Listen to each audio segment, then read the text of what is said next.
یہ سورۃ القدر ہے،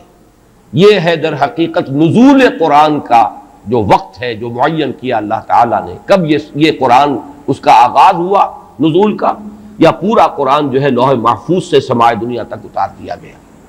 اور سورۃ البینہ کا مقصد، سورہ کا مرکزی مضمون کیا ہے کہ مقصد رسالت کیا ہے، اللہ نے رسول کیوں بھیجے؟ لم یکن الذین کفروا من اہل الکتاب والمشرکین منفکین حتی تأتیہم البینہ رسول من اللہ یتلو صحفا مطہرۃ فیہا کتب طیبہ۔ تو یہ 4 سورہ جو ہے اس کے لیے نبوت و رسالت کا عنوان نہایت موضوع ہے۔ اس کے بعد پھر جو 4 سورتیں آنے والی ہیں، پھر وہ 4 سورہ ہے انذار آخرت، سورۃ الزلزال، اذا زلزلت الارض زلزالها واخرجت الارض اثقالها وقال الانسان ما لها۔ اس کے بعد سورۃ العادیات، پھر سورۃ القارعہ، القارعہ ما القارعہ وما ادراک ما القارعہ۔ اس کے بعد سورۃ التکاثر، الہاکم التکاثر حتی زرتم المقابر کلا سوف تعلمون ثم کلا سوف تعلمون۔ یہ گویا کہ انذار آخرت پر 4 سورتیں مشتمل ہیں۔ تو ان 4 سوروں میں اول و آخر مضمون یکساں ہو گیا، وہ بھی آخرت سے متعلق سورۃ التکویر، سورۃ الانفطار، سورۃ الانشقاق اور سورۃ التطفیف، اور یہ بھی سورۃ الزلزال، پھر سورۃ العادیات، پھر سورۃ القارعہ، پھر سورۃ التکاثر۔ تو اول و آخر کا مضمون وہی ہے کہ جو اس تمام گروپ کا مرکزی عمود ہے، انذار آخرت۔ لیکن درمیان میں یہ 3-4 سورے جو آئے ہیں، ان میں حکیمانہ مضامین ہیں، نبوت و رسالت کے مقاصد کا تذکرہ ہے، پھر یہ کہ نور و ظلمت جو باطن میں بھی ہے اور خارج میں بھی ہے، اس کے حوالے سے نہایت معرفت اور حکمت کے موتی ہے قیمتی کہ جو اس 4 سورے میں آئے۔ اب اس تمہید کے بعد صرف یہ نوٹ کر لیجئے کہ سورۃ القدر کا جوڑا جو ہے اصل میں وہ سورۃ البینہ ہے۔ ان میں کیا نسبت ہے؟ سورۃ القدر جو ہے وہ آغاز نزول قرآن کے ذکر پر مشتمل ہے، انا انزلناہ فی لیلۃ القدر، اور سورۃ البینہ مقصد نزول قرآن پر مشتمل ہے، کیوں نازل کیا گیا یہ قرآن۔ معاذ اللہ، میں صرف بات واضح کرنے کے لیے لفظ استعمال کر رہا ہوں، یہ اللہ کی کوئی ہابی نہیں ہے، کتابیں اتارنا یہ کوئی اللہ کا شغل نہیں، مشغلہ نہیں۔ کیوں اتارا؟ ایک مقصد ہے عظیم، تاکہ دودھ کا دودھ اور پانی کا پانی جدا ہو جائے، تاکہ منفک ہو جائے جنہوں نے کفر کیا ہے، جن کے اندر کجی ہے، جن میں زیغ ہے، جن کے اندر خباثت ہے، وہ علیحدہ ہو جائے، حتی یمیز الخبیث من الطیب، جن کی فطرت سلیم ہے، صالح ہے، وہ علیحدہ ہو جائیں۔ لم یکن الذین کفروا من اہل الکتاب والمشرکین حتی تأتیہم البینہ، یہ تمییز نہیں ہو سکتی تھی جب تک کہ بینہ نہ آ جاتی۔ اور بینہ کیا ہے؟ رسول من اللہ یتلو صحفا مطہرۃ فیہا کتب قیمہ۔ وہ جو نقشہ مولانا حالی نے کھینچا ہے کہ اتر کر ہرا سے سوئے قوم آیا اور ایک نسخہ کیمیا ساتھ لایا، یہ دونوں مل کر رسول اور کتاب دونوں مل کر بینہ بنتے ہیں۔ ایک بات ان دونوں کے مابین جو قدر مشترک کے طور پر ہے اسے نوٹ کر لیجئے کہ ان دونوں کے بارے میں اختلاف ہے کہ یہ مکی ہیں یا مدنی ہیں۔ اگرچہ سورۃ القدر کے بارے میں غالب رجحان جو ہے وہ یہ ہے کہ یہ مکی ہے، لیکن رائے موجود ہے کہ یہ مدنی ہے۔ سورۃ البینہ کے بارے میں غالب رجحان یہ ہے کہ یہ مدنی ہے، لیکن یہ رائے بھی موجود ہے کہ یہ مکی ہے، یہاں تک کہ ام المومنین حضرت عائشہ صدیقہ رضی اللہ تعالی عنہا کی رائے یہ آئی ہے کہ یہ بھی مکی صورت ہے، مدنی نہیں ہے، اگرچہ اس کا جو انداز ہے، اس میں جو الفاظ استعمال ہوئے ہیں، اس کا جو اسلوب ہے وہ یقیناً بہت مشابہ ہے مدنی صورتوں کے ساتھ۔ اہل کتاب کا ذکر خاص طور پر یہ جو ہے زیادہ جلی انداز میں جو آیا ہے وہ تو مدنی صورتوں میں آیا ہے، لیکن یہ کہ یہ رائے موجود ہے، اور سب سے بڑھ کر میرے نزدیک اہمیت کی حامل بات یہ ہے کہ ام المومنین حضرت عائشہ صدیقہ رضی اللہ تعالی عنہ کی رائے بھی ہے۔ لیکن ان دونوں میں قدر مشترک کے طور پر صرف اس وقت میں ذکر کر رہا تھا کہ یہ بات بھی ہے کہ دونوں میں اختلاف ہے، دونوں کے بارے میں کہ آیا یہ مکی صورتیں ہیں دونوں یا مدنی صورتیں ہیں۔ میرے نزدیک جو چیز راجح ہے، کیونکہ یہ دونوں اقوال موجود ہیں سلف میں، تو اب ہمارے لیے صرف ترجیح کا مسئلہ ہے کہ ہم کس کو راجح سمجھتے ہیں، کس کو مرجوح سمجھتے ہیں۔ میرے نزدیک راجح یہی ہے کہ یہ دونوں صورتیں مکی ہیں، اور میں مولانا امین حسن اصلاحی صاحب کی اس بات سے متفق ہوں کہ قرآن حکیم میں جو یہ مکی اور مدنی صورتوں کا معاملہ آیا، یہ 7 گروپوں کی شکل میں، ہر گروپ میں آغاز میں ایک یا ایک سے زائد صورت مکی ہوگی، اختتام ایک یا ایک سے زائد مدنی پر ہوگا۔ پہلی صورت سورہ فاتحہ مکی اور 4 سورتیں نہایت طویل، بقرہ اور آل عمران اور نساء اور مائدہ، یہ مدنی۔ اس کے بعد 2 سورتیں مکی، 2 مدنی، انعام اعراف یہ مکی، انفال اور توبہ یہ مدنی۔ اس کے بعد 14 سورتیں سورہ یونس سے لے کر سورہ مومنون تک یہ مکی ہیں، اور 1 سورت تنہا سورہ نور یہ مدنی ہے۔ پھر 8 سورتیں آتی ہیں کہ جو مکی ہیں، پھر 1 سورت آتی ہے اور وہ مدنی ہے، وہ سورہ احزاب ہے۔ اس طریقے سے مکی اور مدنی سورتوں کے 6 گروپ تو ہم پڑھ چکے ہیں، اس لیے کہ وہ تو سورہ تحریم پر 6واں گروپ ختم ہو چکا تھا۔ اب یہ 7واں گروپ ہے، اور اگر یہ اصول صحیح ہے جو مجھے صحیح معلوم ہوتا ہے، اگرچہ یقینی طور پر تو بات نہیں کی جا سکتی، حتمی انداز میں نہیں کہا جا سکتا، لیکن میں اپنے اتفاق رائے کا اظہار کر رہا ہوں کہ مولانا امین حسن اصلاحی صاحب کی اس رائے سے مجھے اتفاق ہے کہ یہ 7واں گروپ بھی اسی طرح ہے کہ اس کی اکثر و بیشتر صورتیں مکی ہیں،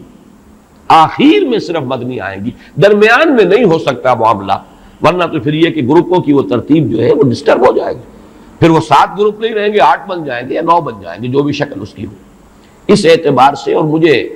نہ صرف اس اصول کے اعتبار سے بلکہ ویسے بھی جو قرائن محسوس ہوتے ہیں وہ یہی ہے کہ یہ صورتیں مکی ہیں۔ آخر میں جا کر میرا مولانا امین حسن اصلاحی صاحب سے ایک اختلاف ہے، لیکن جب وہاں ہم پہنچیں گے کہ آخری مدنی صورتیں کون کون سی ہیں، میں وہاں پھر اس اختلاف کو وہاں بیان کروں گا۔ اور یہ بات سمجھ لیجئے کہ اصول میں اتفاق کے باوجود اصول کی اپلیکیشن میں اختلاف ہو سکتا ہے، اصول ایک ہی ہے، لیکن یہ ہے کہ اس کا جب آپ انطباق کرتے ہیں کسی مسئلے میں، آپ کی رائے کچھ اور ہو سکتی ہے، کسی دوسرے شخص کی رائے کچھ اور ہو سکتی ہے، اور اس میں ہم حتمی اور یقینی طور پر کچھ نہیں کہہ سکتے، واللہ عالم کہہ کر ہمیں اپنی رائے ظاہر کرنی چاہیے۔ تو جہاں تک بحیثیت مجموعی اصول کا تعلق ہے، مکی مدنی صورتوں کے 7 گروپ، ان میں مجھے کامل اتفاق ہے مولانا اصلاحی صاحب کے ساتھ، لیکن آخری گروپ کی مدنیات کون سی ہے اس میں مجھے ان سے اختلاف ہے۔ اس سے بھی زیادہ گہرا تعلق جوڑا تو ہے اس کا سورۃ القدر کا، سورۃ البینہ، لیکن چونکہ 4 سورہ کے ضمن میں عرض کر چکا ہوں کہ صرف جوڑوں کی نسبت نہیں ہوتی، بلکہ بعض جگہوں پر آپ دیکھیں گے کہ اس 4 سورے کی سورہ نمبر 2 اور سورہ نمبر 3 میں زیادہ گہری مناسبت ہے، وہ میں بیان کر چکا ہوں سورۃ العلق کے درس کے ضمن میں۔ 5 آیات ابتدائی سورہ علق کی، اقرا بسم ربک الذی خلق خلق الانسان من علق اقرا وربک الاکرم الذی علم بالقلم علم الانسان ما لم یعلم، اور 5 ہی آیات ہیں اس سورہ مبارکہ کی سورۃ القدر کی، اور ان میں جو گہرا ربط ہے وہ اظہر من الشمس ہے، وہ پہلی وحی ہے، اور اس میں پہلی وحی کے نزول کا ذکر ہے، اس کا وقت معین کیا گیا ہے، ہم نے یہ لیلہ مبارکہ میں اس کو نازل فرمایا۔ انا انزلناه فی لیلۃ القدر وما ادراک ما لیلۃ القدر لیلۃ القدر خیر من الف شہر تنزل الملائکۃ والروح فیہا باذن ربہم من کل امر سلام ہی حتی مطلع الفجر۔ تو کس قدر خوبصورت ربط ہے سورہ علق کی 5 آیات ابتدائی، اور یہ سورہ مبارکہ کل 5 آیات پر مشتمل، وہ پہلی وحی ہے جو نازل ہوئی، اور یہ پہلی وحی کے نزول کا وقت ہے جس کا تعین ہو رہا ہے سورۃ القدر میں۔ ایک میں اس سے پہلے بھی عرض کر چکا ہوں، جیسے سورۃ التین اور سورہ بلد کے درمیان، حالانکہ سورہ بلد جو ہے وہ تو 4 سورہ دعوت و حکمت سے متعلق ہے، اس کی آخری صورت ہے 4تھی صورت،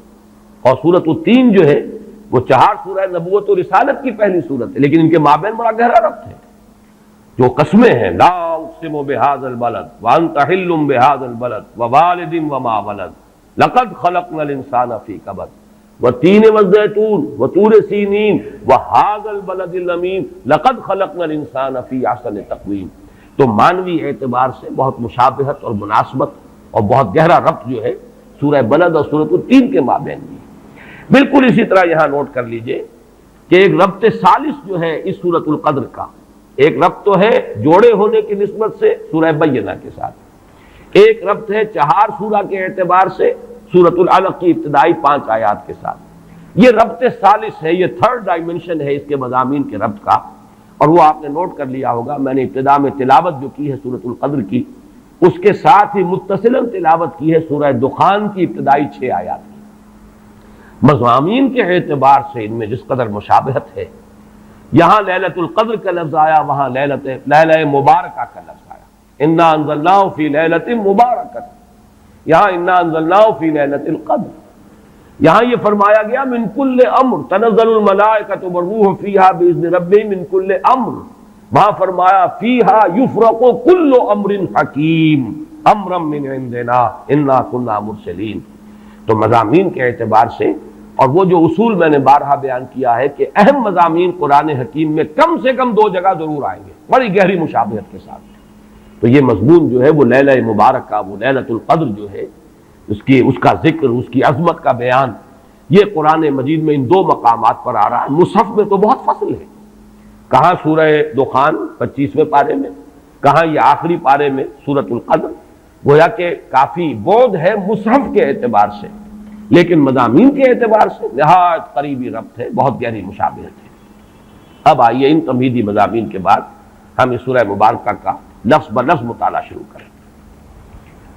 انا انزلناہ فی لیلۃ القدر، یہاں نوٹ کیجئے قرآن حکیم میں اللہ تعالیٰ نے اپنی ذات کے لیے کہیں تو واحد کا صیغہ استعمال کیا، اننی انا اللہ لا الہ الا انا فاعبدنی واقم الصلاۃ لذکری، یہ سب واحد کی صیغہ، کہیں جمع کا صیغہ آتا ہے، انا انزلناہ فی لیلۃ القدر انا فتحنا لک فتحا مبینا انا نحن نزلنا الذکر وانا لہ لحافظون انا اعطیناک الکوثر۔ تو اس میں ظاہر بات ہے کہ اگرچہ یہ مفرد ہے انی، اور یہ انا جو ہے جمع کا صیغہ ہے، لیکن یہ اظہر من الشمس ہے کہ اس میں اللہ تعالیٰ کی ذات میں کوئی تعدد یا تکثر کا کوئی سوال نہیں، معاذ اللہ ثم معاذ اللہ، کوئی کثرت نہیں ہے، وہ تو وحدت مطلقہ ہے، ذات باری تعالیٰ وحدت مطلقہ ہے، جس سے بڑی وحدت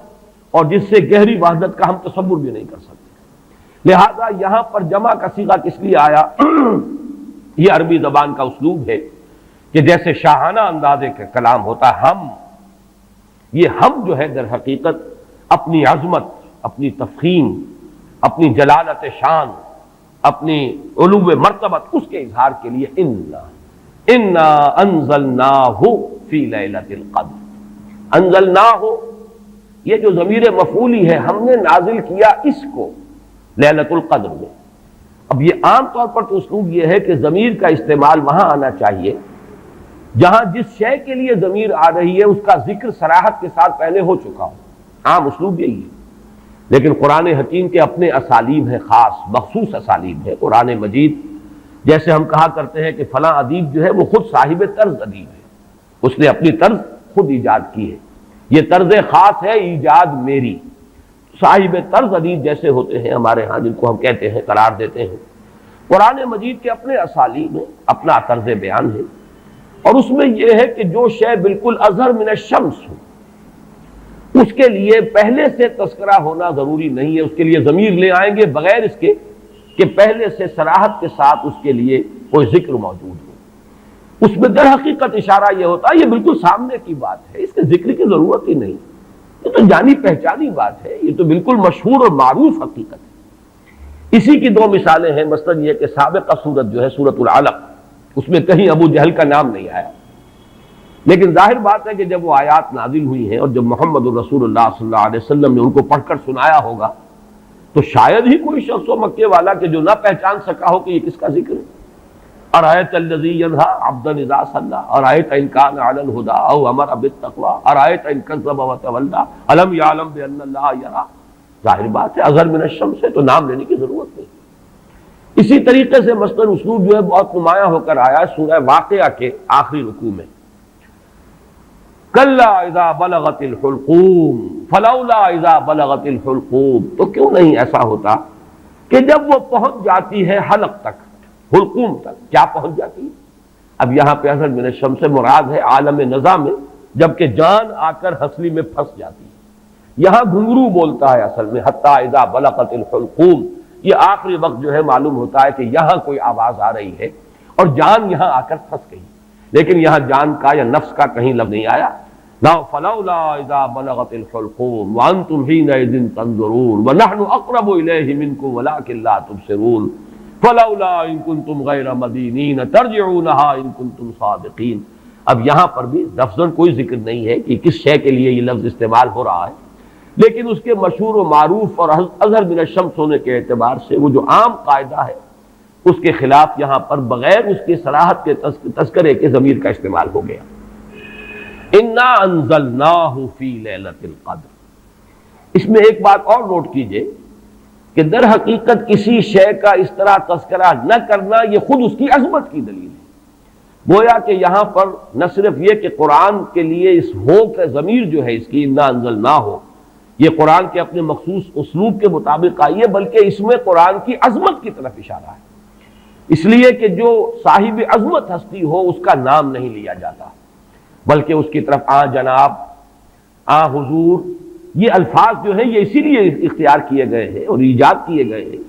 کہ عظیم ہستی صاحب مرتبہ کوئی شخصیت ہے، اس کا نام نہیں لیا جاتا، اس کی طرف اشارے کیے جاتے ہیں۔ انا انزلناہ، ہم نے اسے نازل فرمایا۔ معلوم یہ ہوا کہ اس میں عظمت قرآن کی طرف بھی ایک اشارہ کیا جا رہا ہے۔ پھر اس میں عظمت قرآن جو ہے اس کے دو اور اسلوب ہیں جو اس میں سامنے آئے۔ انا انزلناہ فی لیلۃ القدر، ہم نے خود نازل کیا اس کو، حالانکہ ہمیں معلوم ہے کہ یہ نزول جو ہوا ہے محمد رسول اللہ صلی اللہ علیہ وسلم پر بواسطہ ملک ہوا ہے، جبرائیل کے ذریعے سے۔ فَإِنَّهُ نَزَّلَهُ عَلَىٰ قَلْبِكَ، اس نے نازل کیا اس قرآن کو اے نبی آپ کے دل پر۔ نزل بہ الروح الامین علی قلبک، اس کو لے کر نازل ہوئے یا اس کو نازل کیا ہے روح الامین نے۔ تو معلوم یہ ہوا کہ فرشتہ درمیان میں ہے، لیکن یہ جیسے کہ کہا گیا انہ لقول رسول کریم ذی قوت عند ذی العرش مکین مطاع ثم امین، یہ سورہ تکویر میں یہ مضمون آ چکا ہے، اور آج کئی مرتبہ اس سورت کا نام ہم نے لیا ہے 4 سوروں کی تعین کے ضمن میں۔ تو یہ سب کچھ کس لیے کہ معین طور پر یہ بات واضح ہو جائے کہ قرآن مجید کی تنزیل محمد الرسول اللہ صلی اللہ علیہ وسلم پر بواسطہ ملک ہوئی ہے، لیکن یہاں اس واسطے کو ہٹا کر بات کی جائے انا انزلناہ فی لیلۃ القدر، تاکہ یہ اللہ تعالیٰ کی ذات کے ساتھ اس کی جو نسبت خصوصی ہے وہ نمایاں ہو، اور اس سے قرآن مجید کی بھی عظمت جو ہے وہ اور اجاگر ہو کر اور نکھر کر اور ظاہر ہو کر سامنے آ جائے۔ اسی طریقے سے اس کا ایک اور اسلوب بھی ہے کہ وقت نزول جو ہے لیلۃ القدر، جبکہ ہم نے اسے نازل کیا ہے لیلۃ القدر میں، اور پوری سورت جو ہے اب اس لیلۃ القدر کی عظمت پر جو ہے گفتگو کر رہی ہے۔ اس میں بھی گویا کہ نزول قرآن جو ہے اس کے لیے لیلۃ القدر کا انتخاب یہ بھی عظمت قرآن کے بیان و اظہار کا ایک اسلوب ہے۔ انا انزلناہ فی لیلۃ القدر، اس میں اب تیسری بحث جو ہماری ہے وہ یہ ہے کہ انزال اور تنزیل کا فرق۔ یہ بارہ میں عرض کر چکا ہوں کہ باب افعال سے مصدر آئے اور پھر باب تنزیل سے اسی مادے سے اگر مصدر آئے تو ان میں فرق کیا ہوتا ہے۔ باب افعال میں کسی کام کا دفعتن کر دینا، ایک ہی مرتبہ یک بارگی جسے ہم کہتے ہیں کام کو مکمل کر دینا۔ باب تفعیل میں تدریجن، یہ تدریج خود جو ہے تفعیل کے وزن پر ہے، تدریجن تھوڑا تھوڑا کر کے کسی کام کو بڑے اہتمام کے ساتھ، اس لیے کہ جب اہتمام ہوتا ہے اور جب اس کی خاص توجہ ہوتی ہے تو رفتار کم ہو جائے گی، اور جب کہیں کسی کام کو بس تیزی سے کر دیا جائے تو پھر اتنی توجہ کی ضرورت نہیں ہوتی۔ اس میں مثال جو ہے بہت نمایاں اعلام اور تعلیم۔ اعلام کے معنی خبردار کر دینا، بتا دینا، بس بتا دیا، اب تمہاری سمجھ میں آیا ہے تو آیا ہے، نہیں آیا تو نہیں آیا، اگر آیا ہے تو ٹھیک ہے، نہیں آیا تو دفع ہو جاؤ، ہمارا کام تھا بتا دینا، ہم نے بتا دیا، یہ اعلام ہے، بتا دیا اعلام۔ تعلیم ہے ذہن نشین کرنا، اتارنا، بٹھانا، سمجھانا، تھوڑا تھوڑا کر کے بٹ بائی بٹ، پھر یہ دیکھنا کہ یہ بات سمجھ میں آ گئی تو اگلا قدم، یہ بھی اگر سمجھ میں آ گئی تو اگلی بات، یہ تعلیم ہے۔ تو اسی طریقے سے جو اعلام اور تعلیم کا فرق ہے وہی فرق ہے انزال اور تنزیل کا، اور یہ الفاظ دو قرآن مجید میں اگرچہ کہیں کہیں استثناءات ہیں، لیکن آپ کو معلوم ہے کہ یہ تو اصول ہے دنیا میں ہر جگہ پر، ایکسیپشنز پروو دی رول، اگر کہیں استثناءات آ جائیں تو اس سے قانون جو ہے اور کلیات ٹوٹتے نہیں ہیں بلکہ اور مؤکد ہو جاتے ہیں۔ تو یہ بات نوٹ کر لیجئے کہ استثناءات تو اگرچہ ہیں انزال اور تنزیل کے استعمال میں، لیکن یہ کہ بالعموم یا یوں کہیے کہ قانون کے طور پر، ایک کلیے کے طور پر انزال کا لفظ آتا ہے قرآن مجید کا نزول یا تو آغاز نزول جو ہوا محمد الرسول اللہ صلی اللہ علیہ وسلم پر، یا پورے قرآن کا نازل کیا جانا لوح محفوظ سے سمائے دنیا تک، کیونکہ یہ دفعتاً ہوا ہے، پورا قرآن ہے کہ جو نازل کر دیا گیا۔ یہ دونوں آراء جو ہیں ہمارے ہاں مفسرین کے ہاں موجود ہیں۔ امام شعبی کی رائے یہ ہے کہ انا انزلناہ فی لیلۃ القدر سے مراد یہ ہے کہ اس کا آغاز نزول ہوا ہے لیلۃ القدر میں۔ حضرت عبداللہ ابن عباس رضی اللہ تعالی عنہما، اور ظاہر بات ہے کہ ان کی رائے بہت زیادہ اہمیت کی حامل ہے، وہ حبر الامہ ہے، ان کے بارے میں حضور کی خصوصی دعا ہے، اللہم فقہہ فی الدین وعلمہ التاویل، اے اللہ اس نوجوان کو دین کا فہم اور تفقہ عطا فرما اور اسے تعویل اور تفسیر کا علم جو ہے بالخصوص وہ عطا فرما۔ تو حضرت عبداللہ ابن عباس اسی وجہ سے رضی اللہ تعالی عنہما حبر الامہ، حبر کہتے ہیں بہت بڑے عالم کو، حالانکہ وہ نوجوان تھے، لیکن یہ کہ ان کی رائے یہ ہے کہ اس سے مراد یہ ہے کہ پورا قرآن حکیم لوح محفوظ سے سمائے دنیا تک لیلۃ القدر میں نازل کر دیا گیا۔ یہ کام دفعتاً ہوا، اسی لیے لفظ انزال آیا ہے۔ وہ لیلۃ القدر کا تذکرہ ہو رہا ہے تو انا انزلناہ فی لیلۃ القدر۔ پھر یہ کہ رمضان مبارک میں وہ لیلۃ القدر ہے تو شہر رمضان الذی انزل فیہ القرآن، یہاں پر جو مجہول کا صیغہ آیا وہی باب افعال سے آیا ہے۔ لیکن حضور پر جو قرآن کا نزول ہوا ہے تو سب کو معلوم ہے کہ 22 برس میں اس کی تکمیل ہوئی ہے، تھوڑا تھوڑا کر کے نازل ہوا ہے۔ پہلی آیتیں 5 نازل ہوئی جو ہم پڑھ چکے ہیں پچھلے درس میں، اس کے بعد 7 آیتیں نازل ہوئی سورہ نون کی، اس کے بعد 7 آیتیں نازل ہوئی سورہ مزمل کی، اس کے بعد 7 آیتیں نازل ہوئی سورہ مدثر کی، اس کے بعد 7 آیتوں پر مشتمل نازل ہوئی سورہ فاتحہ، اس کے بعد 5 آیتیں پر مشتمل سورت نازل ہوئی سورۃ اللہب۔ تو یہ نجمن یہ تقریباً 22 برس میں جا کر اس کی تکمیل ہوئی ہے تنزیل کی۔ اب یہاں لفظ تنزیل ہوتا ہے، فَإِنَّهُ نَزَّلَهُ عَلَىٰ قَلْبِكَ، اے محمد آپ کے قلب پر جو ہے یہ تنزیل کے طور پر آیا ہے، نجمن آیا ہے، تھوڑا تھوڑا کر کے آیا ہے، رفتہ رفتہ آیا ہے، تدریجاً آیا ہے۔ بلکہ یہ بحث تو کئی بار آ چکی ہے کہ حضور کو تو اشتیاق رہتا تھا، آپ چاہتے تھے کہ جلدی جلدی قرآن نازل ہو، اور آپ جو ہے شکوہ بھی کرتے تھے حضرت جبرائیل سے کہ آپ دیر دیر سے اور وقفہ ڈال کر آتے ہیں، جس کی کہ پھر قرآن مجید میں ہی مذکور ہے سورہ مریم میں، جو ان کی طرف سے ایک وضاحت آئی ہے وَمَا نَتَنَزَّلُ إِلَّا بِأَمْرِ رَبِّكَ،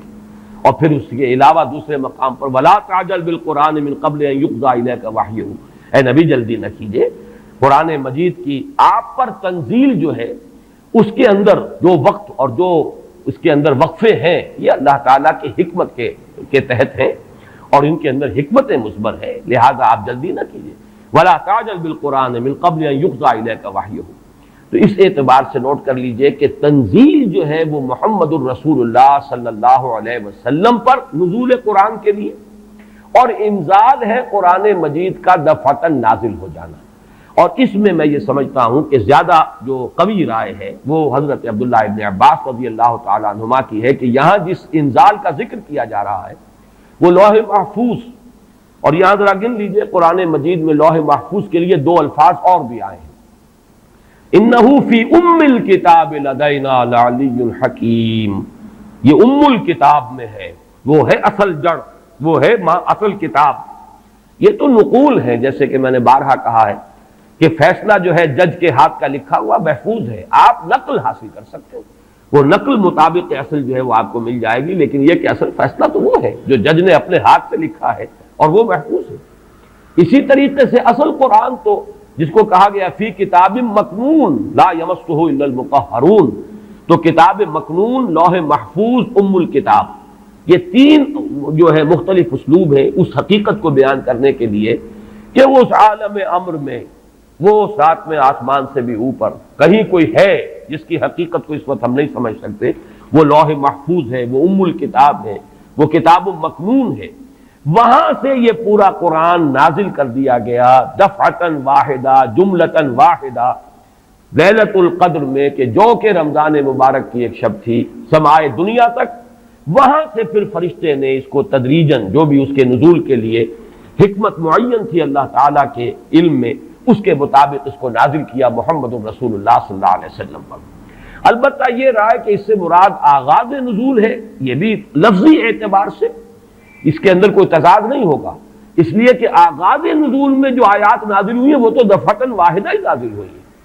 اقرا بسم ربک الذی خلق خلق الانسان من علق اقرا وربک الاکرم الذی علم بالقلم علم الانسان ما لم یعلم. تو یہ تو ظاہر ہے کہ ایک ہی وقت میں 5 آیات نازل ہوئی، لہذا امام شافعی کی رائے جو ہے وہ بھی جہاں تک کہ لغوی بحث ہے اس کے اعتبار سے اس کو رد نہیں کیا جا سکتا، لیکن یہ کہ جیسا کہ میں نے عرض کیا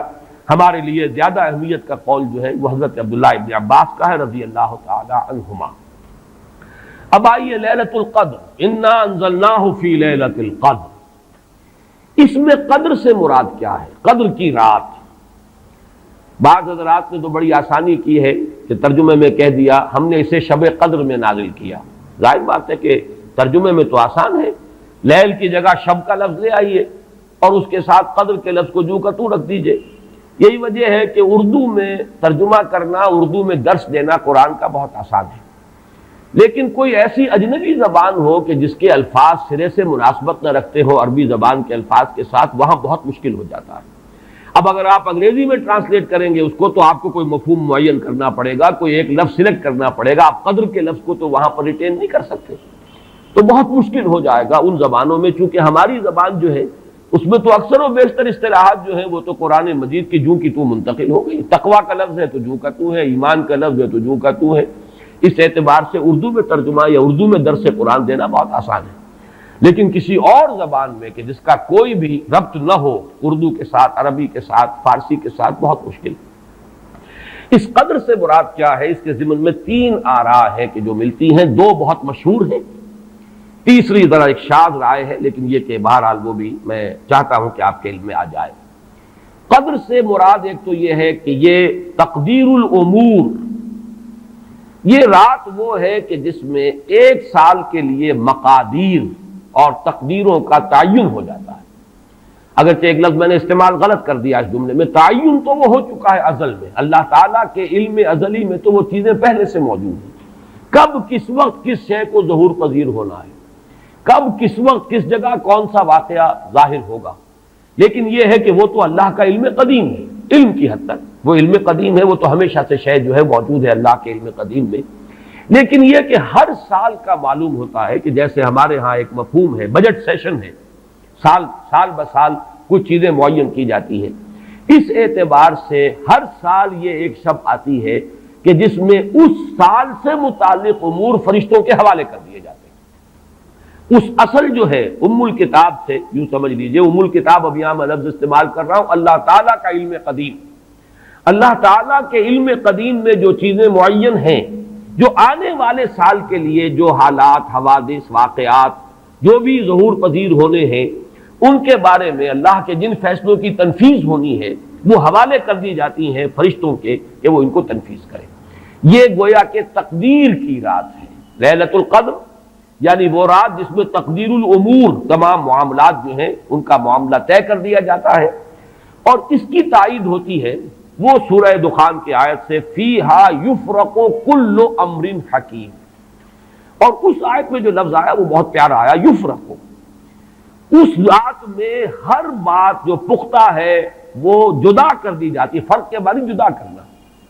فرق علیحدہ کر دینا. فرق کے معنی ہے کسی شے کے ٹکڑے کر دینا، وہ فرق ہوگا. فرقوا دینہم، انہوں نے اپنے دین کے ٹکڑے کر دیے. کسی شے کو، کسی جز کو کل سے جدا کرنا، یہ فرق ہوگا.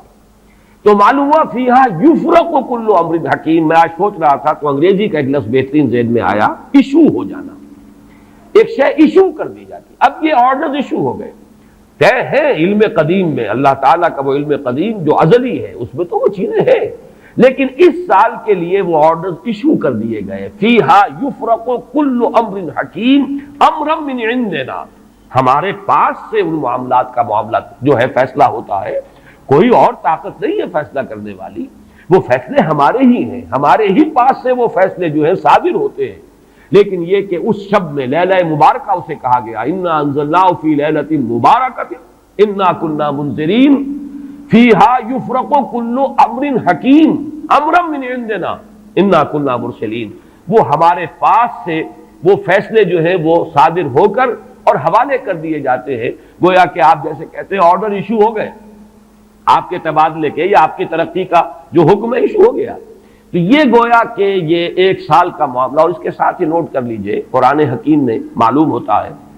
کہ اللہ تعالیٰ کے ہاں سے یہ فیصلے جو ہیں قضاء و قدر کے اور جو بھی اللہ کے احکام ہیں ان کی تنفیذ تدبیر امر، اس کے لیے بھی کئی لیولز معین ہیں۔ چنانچہ سورہ سجدہ میں جو فرمایا گیا ہے وہ تو یہ ہے کہ 1000 سال کا معاملہ طے ہو جاتا ہے۔ یدبر الامر من السماء الى الارض ثم يعرج الیہ فی یوم کان مقدارہ 1000 سنۃ مما تعدون۔ تمہاری تعداد اور تمہاری گنتی اور تمہارے حساب اور تمہاری تقویم سے جو 1000 سال بنتے ہیں، اللہ تعالیٰ کی تدبیر امر اس کے حساب سے ہوتی ہے، اور پھر اس کی تکمیل کے بعد پھر ملائکہ جو ہے اس کی جو رپورٹ ہے وہ لے کر اللہ تعالیٰ کے حضور میں حاضر ہوتے ہیں۔ یہ کہا جا سکتا ہے کہ جیسے ہم یہ سمجھتے ہیں کہ 7 آسمان ہیں، ان 7 آسمانوں کے ساتھ اللہ تعالیٰ کا یہ جو تدبیر امر کا معاملہ ہے کہ جو سمائے دنیا ہے اس پر وہ سالانہ ایشو ہو رہے ہوں احکام قضاء و قدر کے، اور وہی ہے کہ جو پھر اس سال کے دوران ان کی تنفیذ ہو جاتی ہے۔ اور اگر اس سے آگے 100 برس کی کوئی پلاننگ ہے تو وہ دوسرے کہیں آسمان پر ہو، اور اس سے اوپر اگر کوئی 1000 برس کی پلاننگ ہے تو وہ اس سے کہیں اوپر کے آسمان پر ہو، اور اگر اس سے اوپر 10,000 برس کی کوئی پلاننگ ہے تو اس سے اوپر کے آسمان پر ہو۔ یہ سارے معاملات عین ممکن ہیں، یہ عالم امر کی وہ باتیں ہیں جن کو صحیح طور پر سمجھنا ہم صرف اشارات کے حوالے سے کوئی دھندلا سا تصور قائم کر سکتے ہیں کہ قرآن ایک طرف یہ بھی کہہ رہا ہے یدبر الامر من السماء الى الارض ثم يعرج الیہ فی یوم کان مقدارہ 1000 سنۃ مما تعدون۔ سورہ معارج میں یہ بھی ہے تعرج الملائکۃ والروح الیہ فیہا، اس میں فی یوم کان مقدارہ 50,000 سنہ، 50,000 برس کا بھی ایک دن ہے اللہ کا۔ تو ہو سکتا ہے کہ ان تمام مختلف درجہ بدرجہ جو تدبیر امر کے فیصلے اللہ کی طرف سے حکمت الہی اور علم الہی سے جن چیزوں کا کہ ایشو ہو رہا ہو، جس کے کہ احکام صادر ہو رہے ہوں، وہ بھی درجہ بدرجہ ہوں، اور یہ جو ہے سمائے دنیا پر یہ ایک سالانہ جو ہے نظم اس کا قائم ہو، اور اس کے حوالے سے فرشتوں کو جو اس دنیا کے فرشتے ہیں جو یہاں پر تنفیذ امر کی جو خدمت ہے اس پر معمور ہیں ان کے حوالے کر دیے جاتے ہیں۔ تو ایک رائے تو میں نے عرض کی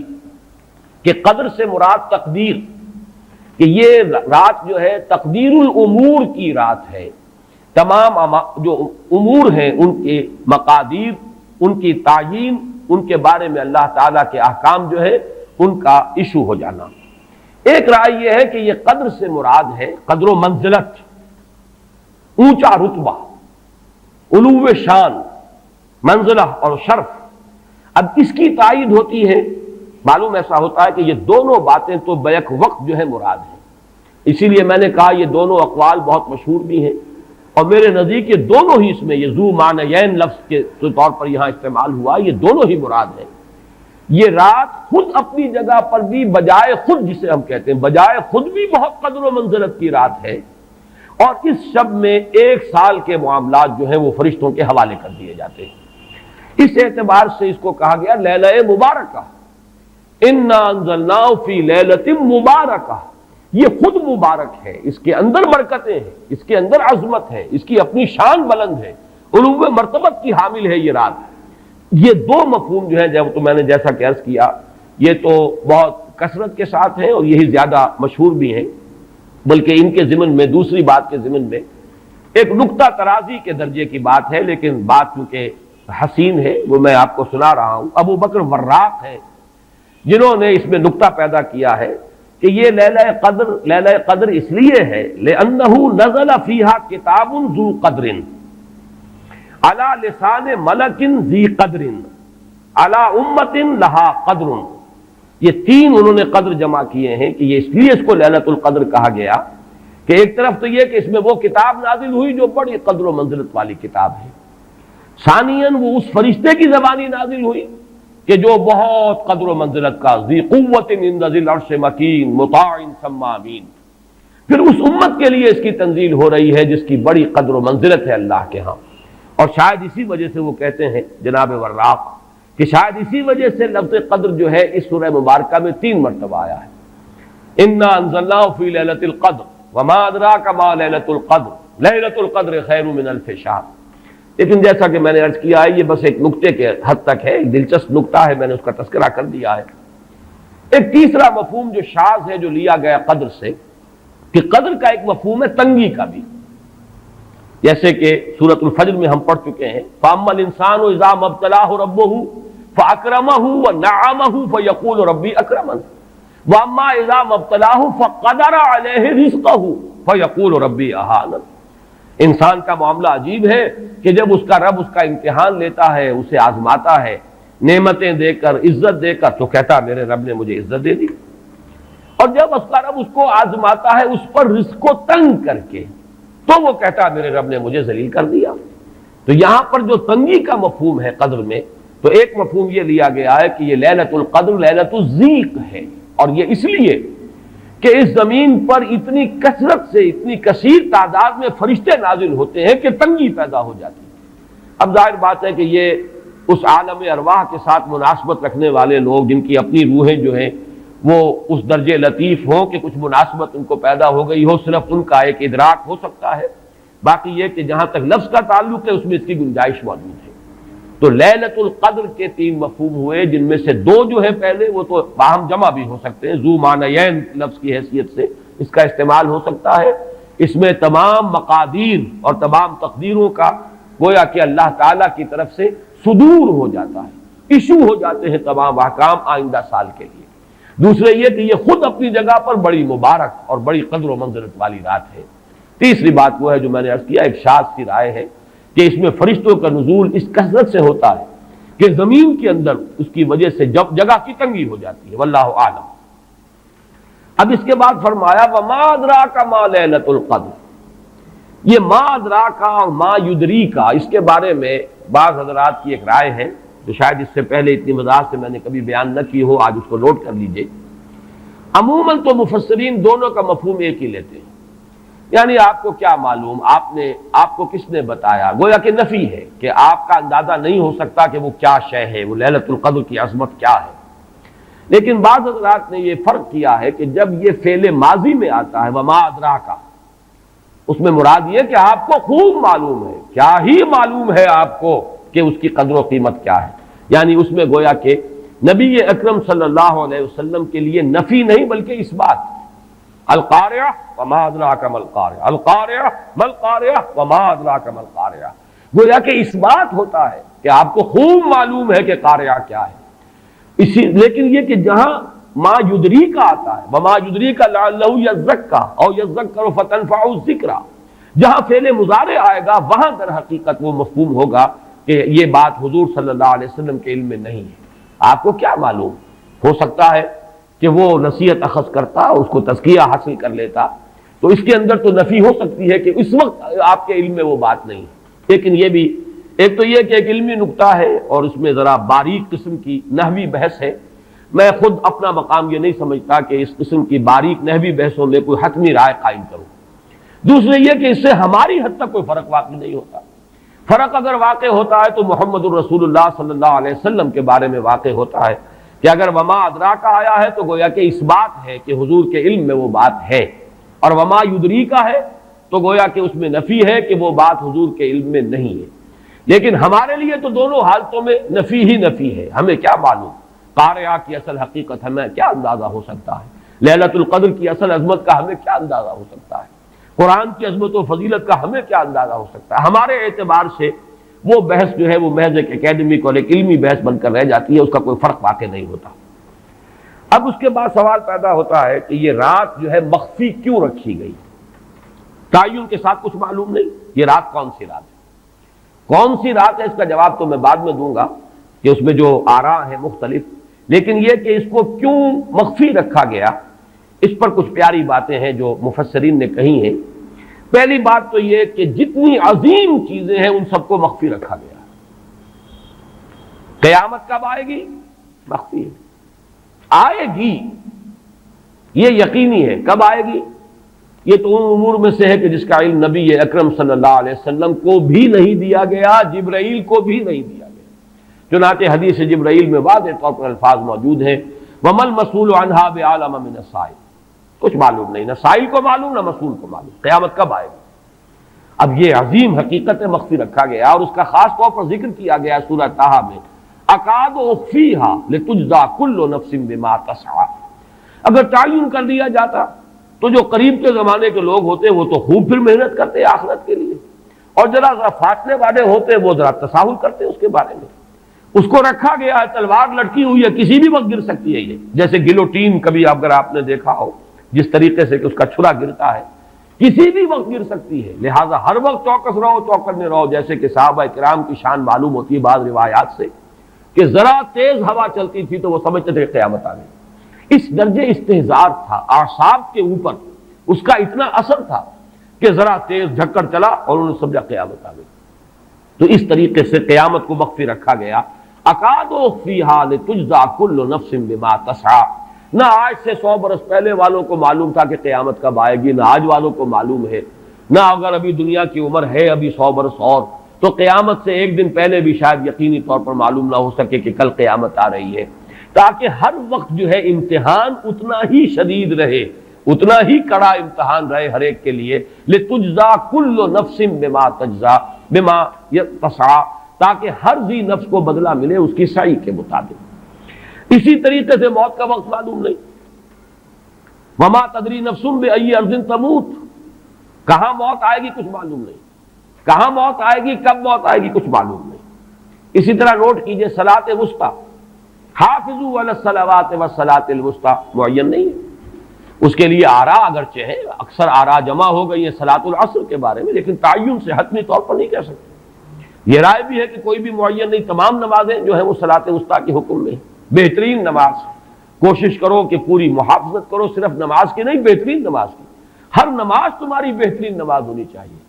ہر روز روز عید ہو، ہر شب شب برات. اگر اللہ تعالیٰ کے ساتھ کوئی قلبی ربط ہے تو ہر دن جو گزر رہا ہے وہ روز عید ہے، اور ہر شب جو گزر رہی ہے وہ شب برات ہے. لیکن اگر وہ کہ انسان کو غفلت ان کے قلب پر طاری ہے تو وہ عید کا دن بھی اس کے لیے ایک عام دن ہے، اور شب برات بھی اس کے لیے ویسی ہی ایک رات ہے جیسی کہ ہر روز آتی ہے اور چلی جاتی ہے. اس اعتبار سے اس کو بھی خاص جو ہے معین نہیں کیا گیا صلاۃ وسطیٰ کون سی ہے. اسی طرح بعض روایات میں جو آتا ہے اسم اعظم، اللہ کا ایک نام ایسا ہے کہ اس کے واسطے سے اللہ سے جو بات مانگی جائے وہ رد نہیں ہو، لیکن وہ کون سا نہیں بتایا گیا. اقوال ہیں، اندازے ہیں. حی و قیوم پر زیادہ، الحی القیوم پر زیادہ لوگوں کا جو ہے وہ اجماع ہوا ہے، لیکن یہ کہ یقین سے نہیں کہہ سکتے. تو اسی میں اس کو بھی نوٹ کر لیجئے کہ اس کو مخفی رکھا گیا ہے لیلۃ القدر کو. لوگ زیادہ سے زیادہ محنت کریں، زیادہ سے زیادہ مشقت کریں. اس کے لیے جو بھی اس کی قدر و منزلت سے کسی درجے میں آگاہ ہے، وہ اگر معین ہی ہو جاتا کہ ایک شب یہ ہے تو پھر تو سب کے سب اس رات میں محنت کر لیتے، باقی راتیں جو ہیں وہ پھر سونی اور ویران گزرتی. لیکن یہ کہ مطلوب یہ ہے کہ زیادہ سے زیادہ راتیں آباد ہوں، زیادہ سے زیادہ راتوں میں ذکر ہو، عبادت ہو، دعا ہو. اس لیے اس کو مخفی رکھا گیا. یہ حکمت ہے. اس میں بھی ایک عجیب نقطہ ہے جو امام راضی رحمۃ اللہ علیہ نے بیان کیا ہے، اور حوالہ اگرچہ نہیں دیا اس حدیث کا، لیکن ایک روایت کے حوالے سے بات بیان کی ہے کہ اس کے ظاہر نہ کرنے میں بھی اللہ کی ایک شفقت اور رحمت ہے بندوں کے حق میں. اس لیے کہ اس کی قدر جتنی زیادہ ہے اتنی ہی اس کی ناقدری پر سزا ہوگی. اگر معلوم ہو کہ یہ شب ہے اور اس کی ناقدری کو انسان کرے تو گویا کہ پھر وہ اتنا ہی زیادہ مورد عقاب اور مورد سزا بن جائے گا. اس کے لیے ایک بڑا پیارا واقعہ نقل کیا امام راضی نے کہ حضور صلی اللہ علیہ وسلم حضرت علی رضی اللہ تعالی عنہ ایک روز مسجد میں داخل ہوئے، ساتھ ہی آئے ہیں. دیکھا کہ ایک شخص سو رہا ہے، نماز کا وقت ہو چکا تھا. حضور نے حضرت علی سے فرمایا کہ اسے جگا دو، اسے ہوش میں لے آؤ تاکہ یہ وضو کرے، نماز کے لیے تیاری کرے. حضرت علی نے امتثال امر کیا، جا کر جگا دیا. لیکن پھر ایک سوال کیا حضرت علی نے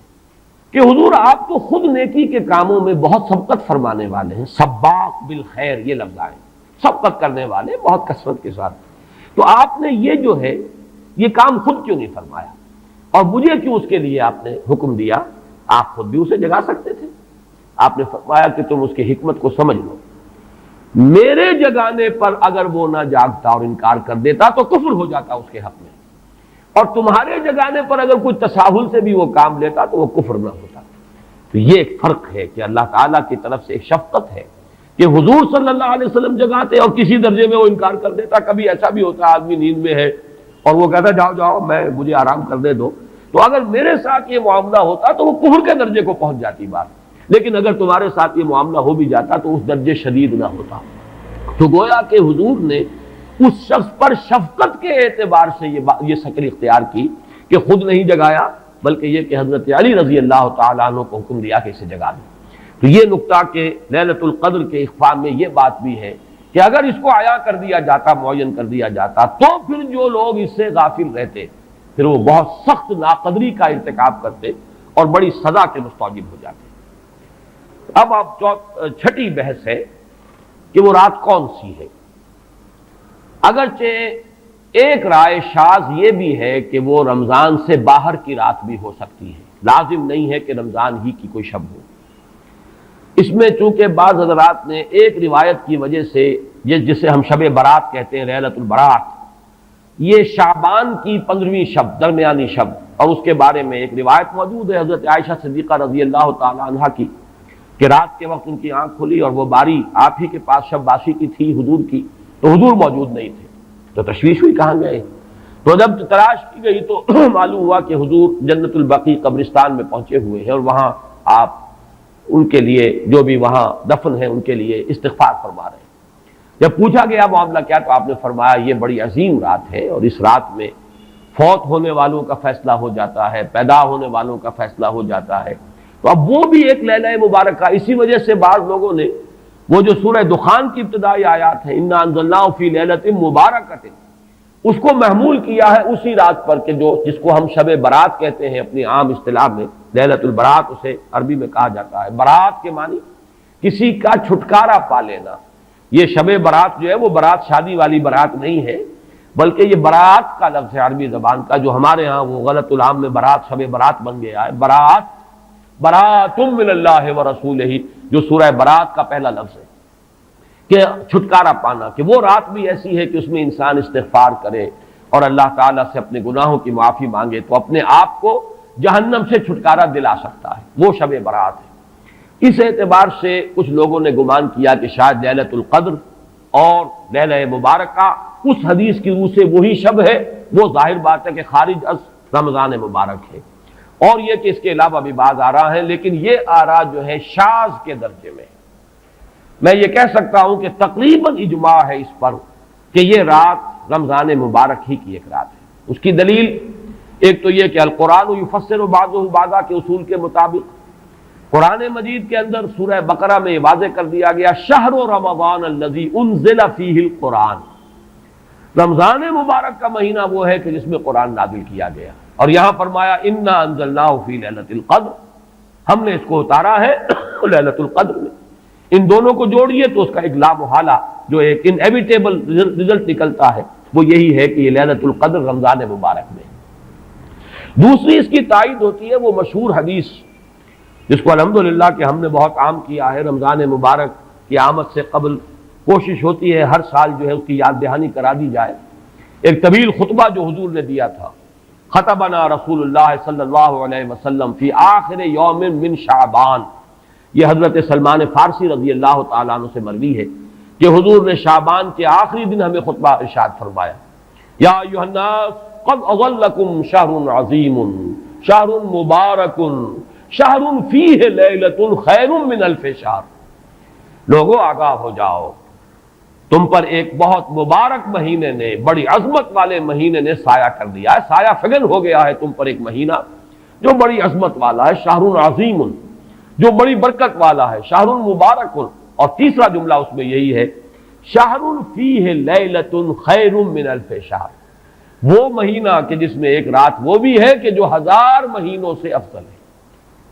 ان دونوں چیزوں کے حوالے سے تقریباً دلائل بھی موجود ہیں، اور ویسے یہ کہ جیسا کہ میں عرض کر چکا ہوں اجماع ہے کہ یہ رمضان مبارک ہی کی ایک شب ہے۔ لیکن رمضان مبارک کی کون سی شب ہے، اس پر بعض مفسرین نے تو لکھا ہے کہ 40 قول ہیں۔ چنانچہ صاحب تفسیر مظہری قاضی ثناء اللہ پانی پتی نے، میں نے وہ تفصیل تو نہیں پڑھی، کہ 40 قول نقل کیے، لیکن امام راضی نے جو 9 قول نقل کیے ہیں وہ میں تیزی کے ساتھ آپ کو سنا دیتا ہوں۔ ابن رزین رحمہ اللہ کا قول یہ ہے کہ رمضان کی پہلی شب ہے۔ حضرت حسن بصری رحمت اللہ علیہ یہ ہے تابعین میں سے، اس لیے میں رضی اللہ عنہ نہیں کہہ رہا، رحمت اللہ علیہ،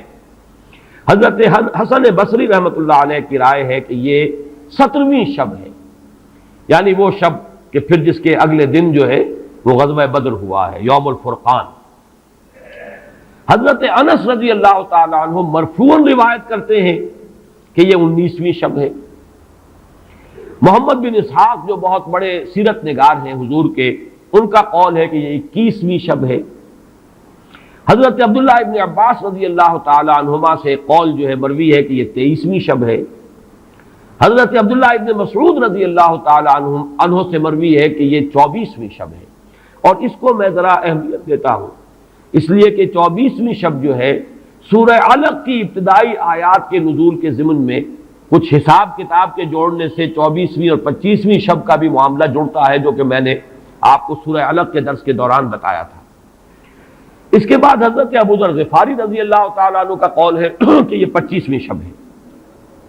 اس کے بعد حضرت ابی ابن کعب رضی اللہ تعالیٰ عنہ کا قول ہے، یہ وہ ہے جن کو کہ حضور نے خود فرمایا کہ اقرأہم ابی ابن کعب، قرآن مجید کے سب سے بڑے قاری حضرت ابی ابن کعب ہیں رضی اللہ تعالیٰ عنہ، اور ان کے بھی سینے پر آپ نے تھپکی دی تھی کہ ایک سوال کیا آپ نے کہ سب سے عظیم سورت کون سی ہے، اور جب انہوں نے صحیح جواب دے دیا سورہ فاتحہ، تو پھر یہ کہ اس پر حضور نے تھپکی دی کہ تمہیں اللہ تعالیٰ نے بہت صحیح مناسبت عطا کی ہے علم کے ساتھ۔ ان کی اور صحابہ میں سے بہت سے لوگوں کی رائے، یہاں تک کہ یہ کہا جا سکتا ہے کہ بقیہ اقوال جو ہیں وہ شاذ کے درجے میں ہے، اور یہ گویا کہ اگر اجماع نہ کہا جائے تو بہت حد تک اتفاق کے درجے میں ہے کہ یہ 27ویں شب ہے۔ اور اس 27ویں شب کے ضمن میں حضرت عبداللہ ابن عباس سے ایک روایت میں پہلے آپ کو بتا چکا ہوں کہ 23ویں شب، لیکن 27ویں شب کے ضمن میں جو مختلف روایات حضرت عبداللہ ابن عباس رضی اللہ تعالی عنہما سے مروی ہیں، ان میں بھی کچھ لطیف نکات ہیں، وہ میں بعد میں بیان کروں گا۔ اس کے بعد ایک شاذ قول اور بھی ہے کہ یہ 29ویں شب ہے۔ تو یہ گویا کہ 9 ہے اقوال، جن میں سے بعض جلیل القدر صحابہ کے ہیں، عبداللہ ابن مسعود، ابو ذر غفاری، ابن عباس، ابی ابن کعب، لیکن یہ ہے کہ سب سے زیادہ جو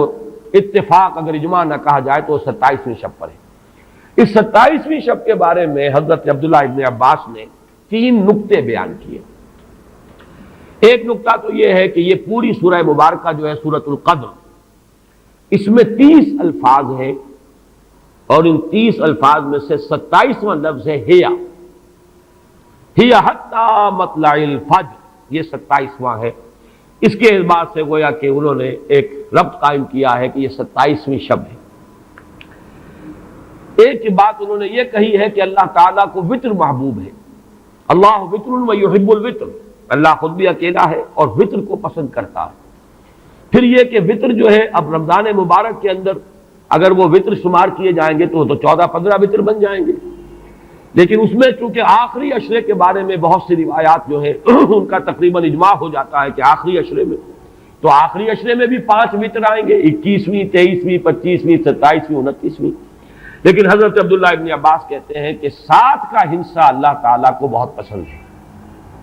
اور بہت سی چیزیں جو ہیں عالم تکوینی میں بھی اور عالم تشریعی میں بھی بہت سی چیزیں وہ ہیں کہ جو 7 کے ہندسے کے ساتھ وابستہ ہیں۔ 7 آسمان ہیں، 7 زمینیں ہیں، ہفتے کے 7 دن ہیں، طواف کے 7 شوط ہیں، سعی بین صفا والمروہ وہ بھی 7 مرتبہ ہے، ادھر سے ادھر، ادھر سے ادھر 7۔ اسی طریقے سے سجدے کے اعضاء بھی 7 ہیں، تو اس سے انہوں نے پہلے وطر اور وطر کے بعد 7 کا ہندسہ، رمضان کے آخری عشرے کی وطر راتیں اور ان میں 7ویں رات یعنی 27ویں شب وہ اپنے اس حساب کتاب سے بھی، اور جب انہوں نے یہ بات بیان کی تو حضرت عمر رضی اللہ تعالی عنہ نے ان کی تحسین کی تھی۔ آخری بات اور بھی کہی گئی ہے کہ لیلۃ القدر جو ہے اس کے اندر حروف کو اگر شمار کیا جائے تو 9 بنتے ہیں، اور یہ لیلۃ القدر اس سورہ مبارکہ میں 3 مرتبہ آیا ہے۔ انا انزلناہ فی لیلۃ القدر وما ادراک ما لیلۃ القدر لیلۃ القدر خیر من الف شہر، اس اعتبار سے بھی 3 کو ضرب دی جائے 9 سے تو وہ بھی 27 کا عدد بنتا ہے۔ بہرحال یہ میں نے جیسا کہ عرض کیا تھا کہ ان کا کوئی تعلق نہ صرف سے ہے، نہ نحو سے ہے، نہ روایات سے، لیکن بہرحال حضرت عبداللہ ابن عباس کا ایک ذوق ہے، اس کو آپ ذوقی باتیں بھی کہہ سکتے ہیں، لیکن یہ کہ حضرت عبداللہ ابن عباس کی ذوقی بات ہے، لہذا اس کا کم سے کم تذکرہ ہو جانا چاہیے۔ ایک بحث یہ ہے کہ اہیا باقیۃ ام لا، کیا یہ رات جو اس کی عظمت تھی یہ باقی ہے یا صرف وہی رات جو تھی جس میں کہ قرآن مجید نازل کیا گیا وہی عظمت کی حامل تھی؟ انا انزلناہ فی لیلۃ القدر، یا یہ کہ اب بھی ہر سال یہ رات آ رہی ہے تو اسی عظمت کی حامل ہے، اسی قدر و منزلت کی، اسی برکت کی حامل ہے؟ اس پر بھی تقریباً ایک اجماع ہے کہ یہ لیلۃ القدر باقی ہے، ہر سال آتی ہے۔ اس کے ضمن میں بلکہ میں چاہتا ہوں کہ اپنے قول کی تصحیح کر دوں کہ میں ایک رائے میں نے ابتدائی دور میں بیان کی ہے اپنے بعض خطبات میں، تقاریر میں، اور وہ جیسا کہ ایک خطیبانہ انداز ہوتا ہے، قرآن مجید کی عظمت کے بیان کے ضمن میں میں یہ باتیں، یہ بھی نکتے کے درجے کی باتیں ہوتی تھی اور وہ میں بیان کرتا رہا ہوں کہ قرآن ہے اصل عظمت کی حامل شے۔ جس رات میں یہ قرآن نازل ہوا وہ لیلۃ القدر بن گئی، گویا کہ لیلۃ القدر کی عظمت جو ہے وہ قرآن کی عظمت سے مستعار ہے۔ جس مہینے میں یہ نازل ہوا وہ مذہب جو ہے، وہ مہینہ جو ہے مبارک ہو گیا، شہر المبارک، اور وہ مہینہ جو ہے وہ روزے کی عظیم عبادت کے لیے مختص کر لیا گیا۔ اسی طریقے سے جو دن اس کی تعلیم کے لیے خاص کیا گیا، جو جمعے کا دن جو ہے وہ در حقیقت تعلیم قرآن کے لیے، یتلو علیہم آیاتہ ویزکیہم ویعلمہم الکتاب والحکمہ، جو حضور کا عمل تھا اسی کو دوام عطا کیا گیا ہے خطبہ جمعہ کی صورت میں۔ وہ دن جو ہے وہ سید الایام بن گیا کہ ہفتے کے دنوں میں وہ سردار دن ہے، جمعے کا دن جو ہے وہ سردار ہے تمام دنوں کا۔ یہ بات اپنی جگہ پر صحیح ہے جہاں تک اصولی اعتبار سے، لیکن میں اس میں جو تصحیح کر رہا ہوں جزوی طور سے وہ یہ ہے کہ لیلۃ القدر کی عظمت جو ہے وہ خود اپنی جگہ پر ہے، فی نفسہا ہے، اپنے ہی مقام پر ہے، اپنی جگہ ہے، بجائے خود، جسے کہتے ہیں فارسی میں بجائے خود عظمت کی حامل ہے۔ اور اس کی عظمت کا مقام یہ بھی ہے کہ اس میں فیہا یفرق کل امر حکیم، تمام معاملات جو ہیں اللہ کے فیصلے جو ہیں ان کو ایشو کر دیا جاتا ہے، وہ گویا کہ حوالے کر دیے جاتے ہیں، وہ فیصلے صادر ہو جاتے ہیں اللہ تعالیٰ کی جناب سے۔ تو یہ اس کی عظمت قدیم ہے۔ قرآن کا نزول اس کے ساتھ شامل کیا گیا ہے کہ اس عظیم رات کا انتخاب کیا گیا ہے قرآن کے نزول کے لیے۔ یہ میں چاہتا تھا کہ اپنے ان سابقہ بیانات کے ضمن میں یہ تصحیح جو ہے میں آپ کو نوٹ کرا دوں۔ دوسرے یہ کہ آیا اس کے ساتھ اس کا دن بھی اس عظمت میں شامل ہے یا نہیں؟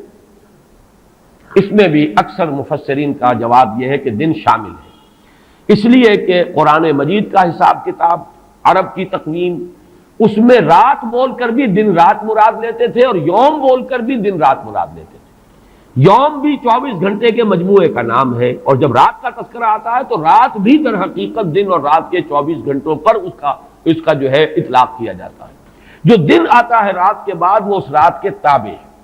اس اعتبار سے یہ عظمت جو ہے صرف شب کے ساتھ نہیں ہے، بلکہ یہ کہ اس کے بعد آنے والا دن جو ہے وہ بھی اسی عظمت کا حامل ہے۔ اس سے ایک بہت بڑا مسئلہ حل ہو جاتا ہے کہ جو اس دور میں خاص طور پر بہت سے لوگوں کے ذہنوں کو پریشان کر سکتا ہے، اور وہ یہ کہ جب کہ مکے میں یا عرب میں رات ہے تو امریکہ میں وہ دن ہے۔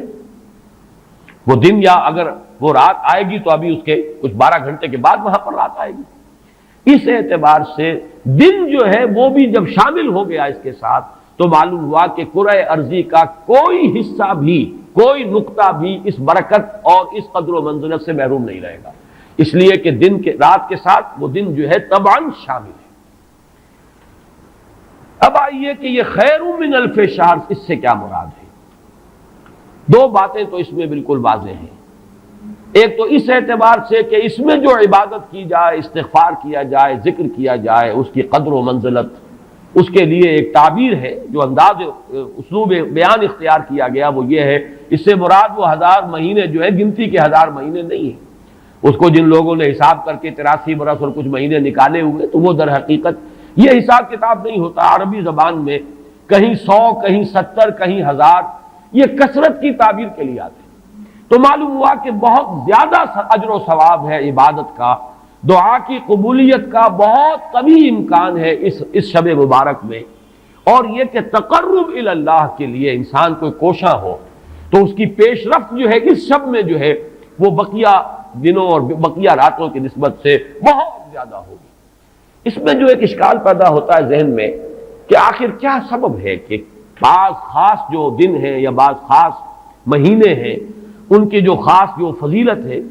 تو اس کو میں سمجھتا ہوں کہ بہت عمدگی سے ہمارے مفسرین نے سمجھایا ہے۔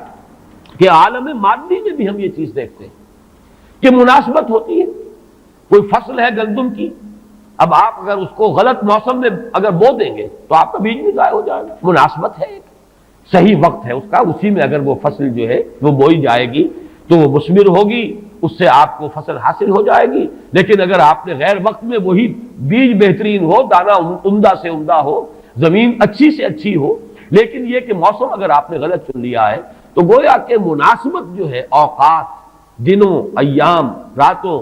مہینوں، سالوں، ان کے جو بھی ایک خاص مناسبت ہے نیکی کے ساتھ، خیر کے ساتھ، عالم امر کے ساتھ، روحانیت کے ساتھ، عالم ارواح کے ساتھ، اس کو ہم قیاس کر سکتے ہیں کہ جیسے موسموں اور دنوں کا معاملہ ہے، اسی طریقے سے اس عالم ارواح کے اندر اور روحانی عالم کے اندر بھی کچھ ایام ہیں، کچھ دن ہیں، کچھ مہینے ہیں جن کی خصوصی مناسبت ہے. چنانچہ رمضان مبارک کا مہینہ ہے، اسی طریقے سے یہ لیلۃ القدر ہے، اس کے اندر جو ہے قدر و منزلت اللہ نے جو رکھی ہے وہ اس کی ایک خصوصیت ہے جس کو ہم، ظاہر بات ہے کہ عالم امر کی اشیاء جو ہیں کما حق ہو تو ان کا ادراک اور شعور ہم اس وقت اس زندگی میں، اس دنیا میں حاصل نہیں کر سکتے، لیکن اس کی طرف اس تمثیل کے ذریعے سے کچھ نہ کچھ جو ہے رہنمائی ہو جاتی ہے. جیسے کہ قرآن مجید کی عظمت کما حق ہو، جیسے کہ وہ عظمت ہے، کما ہیا، کسی انسان کے لیے ممکن نہیں کہ اس کا ادراک اور شعور کر سکے. لیکن مثال دی گئی، لو انزلنا القرآن علی جبل لرأیتہ خاشعا متصدعا من خشیۃ اللہ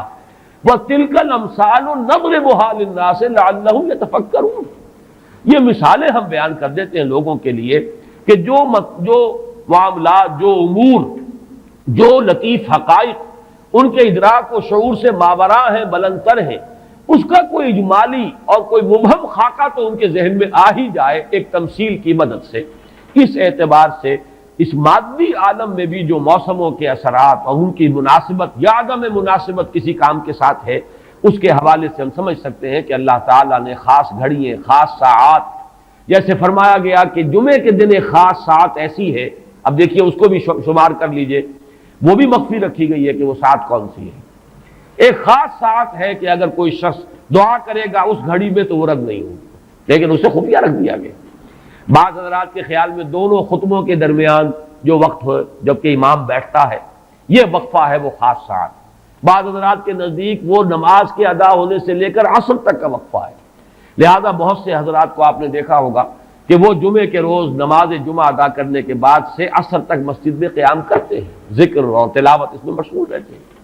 بعض حضرات کے نزدیک اس سے مراد ہے اذان ہونے سے نماز کے ادا ہو جانے تک، اذا نودی للصلاۃ من یوم الجمعۃ فاسعوا الی ذکر اللہ وذروا البیع اور فاذا قضیت الصلاۃ فانتشروا فی الارض. ان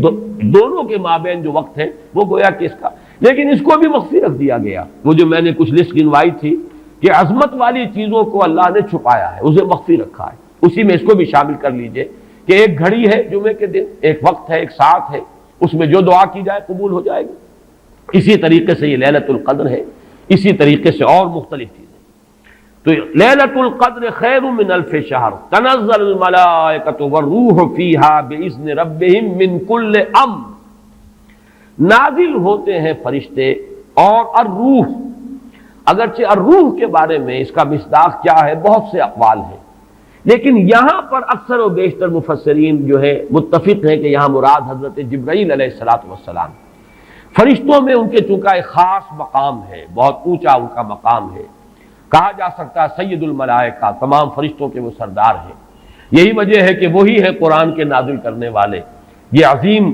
اللہ کا پیغام جو ہے، نوع انسان پیام آخری حامل او رحمت للعالمین، تو اس کے لانے والے بھی جو ہے وہ فرشتوں میں، جیسے کہ میں نے وہ آیات آپ کو اس سے پہلے بھی سنائی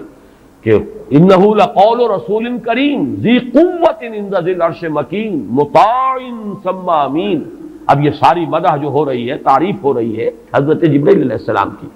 تو یہ گویا کہ عطف الخاص علی العام کی ایک مثال ہے. تمام ملائکہ، الملائکہ بہت سے ملائکہ، اور یہاں پہ اس سے اندازہ کیجئے کہ معلوم ہوتا ہے بہت کثیر تعداد میں ملائکہ ہیں جن کا نزول ہوتا ہے. وہ جو میں نے قدر کا ایک مفہوم بیان کیا گیا تھا کہ اتنے ملائکہ آتے ہیں کہ زمین پر جگہ نہیں رہتی، اور لیلۃ القدر سے مراد لیلۃ الضیق ہے کہ ملائکہ کے لیے اس کا، چونکہ ابھی حال ہی میں مجھے تجربہ ہوا ہے کہ جب ہم نے طواف وداع کیا ہے تو وہ ہم نے دیکھا ہے ضیق کی وہ کیفیت جو ہے، وہ تنگی، کہ وہاں پر جگہ جو ہے آدمی کا سانس لینا مشکل ہو جاتا، اس درجے تنگی۔ تو اب یہ تو ایک عالم مادی کا ضیق تھا جو ہم دیکھا ہے، جس کا ہمیں تجربہ ہو گیا۔ عالم ارواح میں فرشتوں کا ضیق کہ اتنے فرشتے نازل ہو جائیں کہ ان کو تنگی محسوس ہو، ان کو اپنے لیے جگہ نہ مل رہی ہو زمین پر، تو یہ بھی ایک مفہوم ہے۔ تنزل الملائکۃ والروح، نازل ہوتے ہیں فرشتے اور جبرائیل، بالخصوص حضرت جبرائیل علیہ الصلوۃ والسلام، فیہا، اس شب میں، بِإِذْنِ رَبِّهِمْ مِنْ كُلِّ أَمْرٍ سلام، وہ اپنے رب کے اذن سے۔ اس میں گویا کہ وہ جڑ کاٹی جا رہی ہے، جیسا کہ میں نے بارہا بیان کیا ہے کہ ایمان بالملائکہ ہی بگڑ کر مشرکانہ نظام کی شکل اختیار کر لیتا ہے۔ یہ دیویوں اور دیوتاؤں کا تصور جو دنیا میں ہے، گاڈز اینڈ گاڈیسز، اور یہ جو بھی عربوں کے ہاں تھا آلہہ کا تصور، یہ در حقیقت فرشتوں کا تصور ہے جو بگڑ گیا۔ ہم جانتے ہیں فرشتہ پہاڑوں کا ایک فرشتہ ہے، ملک الجبال، جو حضور کی خدمت میں حاضر ہوا تھا یوم طائف کو۔ اگر آپ مجھے حکم دیں میں ان پہاڑوں کو آپس میں ٹکرا دوں اور جن لوگوں نے آپ کے ساتھ یہ زیادتی کی ہے وہ سرمے کی طرح پس کر رہ جائیں۔ ملک الجبال ایک فرشتہ ہے کہ جو پہاڑوں پر معمور ہے، اسی کو کہہ دیا گیا پہاڑوں کا دیوتا۔ فرق کیا ہے ملک الجبال اور پہاڑوں کا دیوتا میں؟ فرق کیا ہے؟ دیوتا کے ساتھ تصور یہ کہ اسے کچھ اختیار حاصل ہے، جبکہ فرشتوں کے بارے میں جو صراحت قرآن کرتا ہے ان کے پاس اختیار کوئی نہیں۔ یفعلون ما یؤمرون، وہ وہی کچھ کرتے ہیں جس کا انہیں حکم دیا جاتا ہے۔ لا یعصون اللہ ما امرهم ویفعلون ما یؤمرون، وہ اللہ کے کسی حکم کی نافرمانی نہیں کرتے، وہی کرتے ہیں جس کا ان کو حکم ہوتا ہے۔ اور وہ آیت جو میں نے پہلے بھی آج سنائی ہے، حضرت جبرائیل نے حضور کے اس شکوے یا گلے کے جواب میں جو بھی کہا، اپنی وضاحت پیش کی، ما نتنزل الا بامر ربک، اے نبی، اے محمد صلی اللہ علیہ وسلم، آپ کا شوق اپنی جگہ، لیکن ہم نازل نہیں ہو سکتے آپ کے رب کے اذن کے بغیر، آپ کے رب کے حکم کے بغیر، ہمارا اختیار نہیں ہے۔ اور وہ مقام اس اعتبار سے عظیم ترین مقام قرآن مجید کا ضربۃ السلام ہے، لہو ما بین ایدینا وما خلفنا وما بین ذالک، اللہ ہی کا اختیار ہے اس پر بھی جو ہمارے سامنے ہے، اللہ کے اختیار میں ہے وہ بھی جو ہمارے پیچھے ہے، اور اللہ کے اختیار میں وہ بھی جو ان دونوں کے مابین ہے۔ اب ان دونوں کے مابین کیا ہے؟ میرے آگے یہ سب کچھ ہے، میرے پیچھے یہ سب کچھ ہے، میرے آگے اور پیچھے کے مابین کون ہے؟ میں ہوں۔ گویا کہ ملائکہ بالکلیہ اللہ کے اختیار میں، ان کا کوئی اختیار جو ہے اپنا نہیں ہے، اگرچہ بہت ملائکہ مقربین ہے، مقام بہت بلند ہے، نوری مخلوق ہے۔ چنانچہ مسلم شریف میں حضرت عائشہ صدیقہ رضی اللہ تعالیٰ عنہ سے روایت موجود ہے کہ اللہ نے فرشتوں کو نور سے پیدا کیا، نوری الخلق، نوری الاصل، پھر یہ کہ مقربین، اللہ کے بہت قریب، قرب رکھنے والے، لیکن اختیار نہیں، جو حکم ملتا ہے۔ بس یہ بات پیش نظر رہے تو ایمان بالملائکہ جو لازم ہے، ہمارے ایمانیات کا جزو لا ینفک ہے۔ آمنت باللہ وملائکتہ وکتبہ ورسلہ والیوم الآخر والقدر خیرہ وشرہ من اللہ تعالی والبعث بعد الموت۔ ایمان باللہ کے فوراً بعد ایمان بالملائکہ ہے، لازم ہے۔ لیکن یہ کہ ذرا سا دیکھیے بال برابر ادھر سے ادھر ہو جانے سے وہ جو ہے کہ رفتم کے خارج پاکشم محمل نہا شد از نظر، یک لحظہ غافل گشتم و 100 سال راہم دور شد، ایک لحظے کی غفلت جو ہے وہ 100 سال کی دوری ڈال دیتی ہے راستے کے اندر، ایک لحظے کی ذرا سی یہ لفظش جو ہے۔ اگر ان ملائکہ کے بارے میں یہ تصور قائم ہو جائے کہ یہ بھی صاحب اختیار ہے تو ٹھیک ہے، پھر کچھ دنڈوت ہونی چاہیے،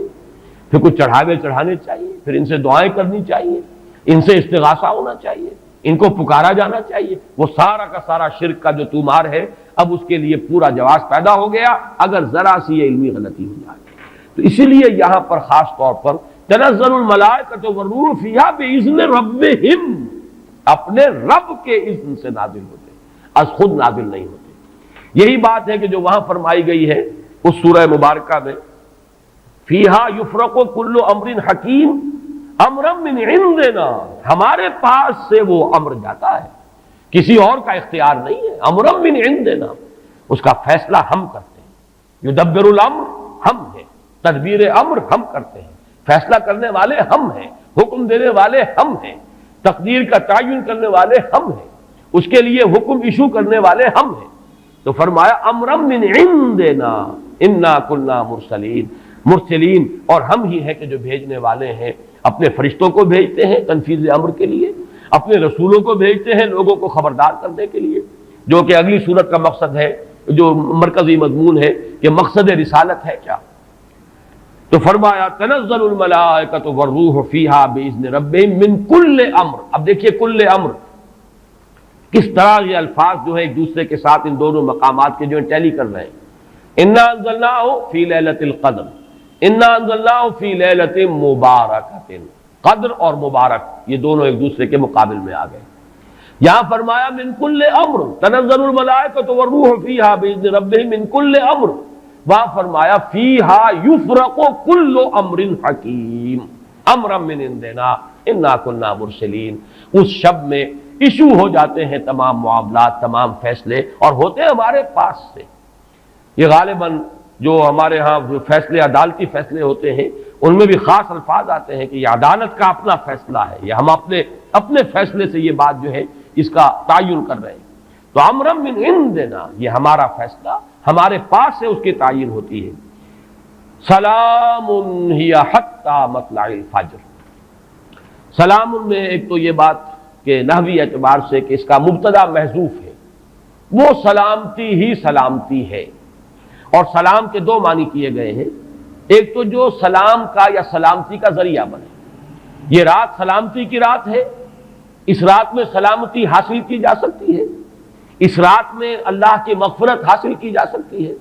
اللہ کے عفو و درگزر کے عام ہونے کی رات ہے۔ ایک یہ کہ اس رات میں مولانا اصلاحی صاحب نے ایک بڑا پیارا لفظ استعمال کیا ہے کہ جو شیاطین جن ہیں ان پر کرفیو لگا دیا جاتا ہے، جیسے رمضان مبارک کے بارے میں آیا ہے کہ ان جو شیاطین ہیں ان کو قید کر دیا جاتا ہے، یعنی یہ کہ برائی کے جو محرکات و دوائی ہیں ان میں کمی آ جاتی ہے، خیر کے دوائی اور داعیات و محرکات وہ اس کے اندر نکھرتے ہیں، ابھرتے ہیں، اور یہ ہر شخص کو اندازہ ہے رمضان مبارک کا ایک خاص ماحول ہوتا ہے۔ اس میں واقعہ یہ ہے کہ اگرچہ بدطینت لوگ اس میں بھی بد کرداری کا معاملہ کرتے ہیں، لیکن یہ کہ طبیعت جو عام ماحول اس ماہ مبارک کا ہوتا ہے اس میں خیر کا کرنا نسبتاً بہت آسان دوسرے دنوں کے مقابلے میں، اور برائی کی طرف میلان جو ہے وہ زیادہ ہی شدید ہوگا تو شاید اس کا جو ہے اظہار ہو جائے، ورنہ عام طور پر برائی کے میلانات جو ہے ان میں کمی پیدا ہو جاتی ہے۔ تو سلام ایک تو اس معنی میں کہ سلامتی حاصل کرنے والی رات، دوسرے یہ کہ اس رات میں سلامتی ہوتی ہے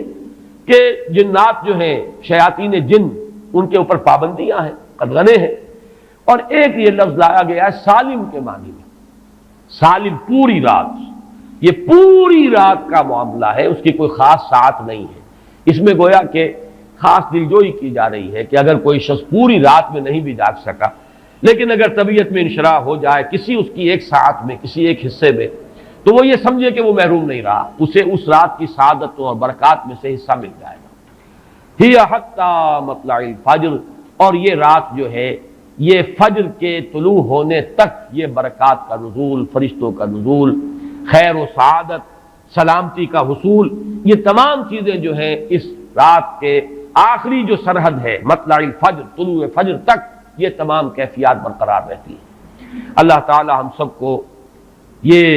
لیلہ قدر اور لیلہ مبارکہ جو ہے اس کی برکات سے اور اس کی قدر و منزلت سے اور اس کے خیرات و حسنات سے متمتع ہونے کی توفیق عطا فرمائے۔ بارک اللہ لی ولکم فی القرآن العظیم ونفعنی وإیاکم بالآیات والذکر الحکیم۔